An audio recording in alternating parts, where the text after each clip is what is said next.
রাধে রাধে বন্ধুরা। তো আজকে আমি আপনাদের সাথে দুটো আপডেট নিয়ে কথা বলবো। আমি হলাম সেনু। তো চলো ভিডিওটা শুরু করা যাক।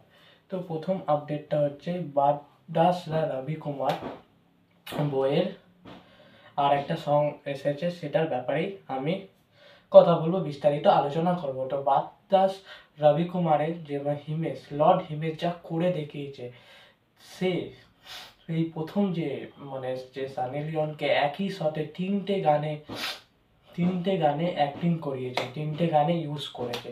এই প্রথমবার যে সানি লিওনকে যে একটা টাকা দিতে হয়, যে বিজনেস মাইন্ডসেট, সেটা তার কাছে শেখা উচিত। যে যে টাকা তো পে করবে একদিনের জন্য, তো তিনটে গানেই নাচ করিয়ে নি না, তার এমনি বিজনেস প্ল্যান। যারা যে নতুন ফিল্ম বানাচ্ছে বা যারা ফিল্ম মেকার, তারা হিমেশের কাছে শেখা উচিত। তো এবার কথা বলবো, তো গানটা কেমন হয়েছে। গানটা যেমন তন্দুরি নাইট বলে একটা গান হয়েছে, তো সেটাই চেঞ্জ করে তন্দুরি ডেস করে দিয়েছে। তো এরকম ক্রিয়েটিভ মাইন্ডসেট হিমেশে ছাড়া অন্য কেউ দেখাই যায় না। তো এখানে গানটা কেমন হয়েছে, তো গানটা আমার খুবই লেগেছে। হিমেশের গলায় সেই পুরোনো ভাইবটা কাজ করছে। তো এই সবই এবার সেকেন্ড যে আপডেটটা কথা বলবো, সেটা হচ্ছে তেরে ইস্ক মে আর একটা টিজার রিলিজ হয়েছে।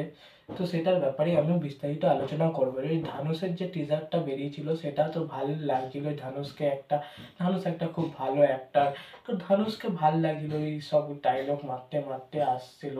তো এবার আর একটা টিজার বেরিয়েছে, যেটা কৃতি সানন আসছে।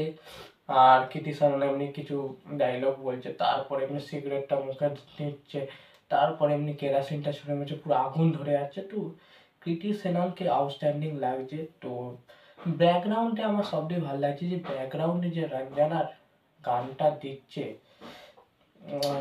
ব্যাকগ্রাউন্ডে, সেটা আমার ভালো লাগছে। এবার দেখা যাক এটা এই বইটার গান যেন রঞ্জনার ফিল্মের গানের থেকেও বেটার হয়, সেটাই দেখা যাক। এবার হতেও পারে রঞ্জনার বইয়ের কিছু গান রিক্রিয়েটও হতে পারে, দেখা যাক। এখানেও সেটা হতেই পারে। তো এখানে যে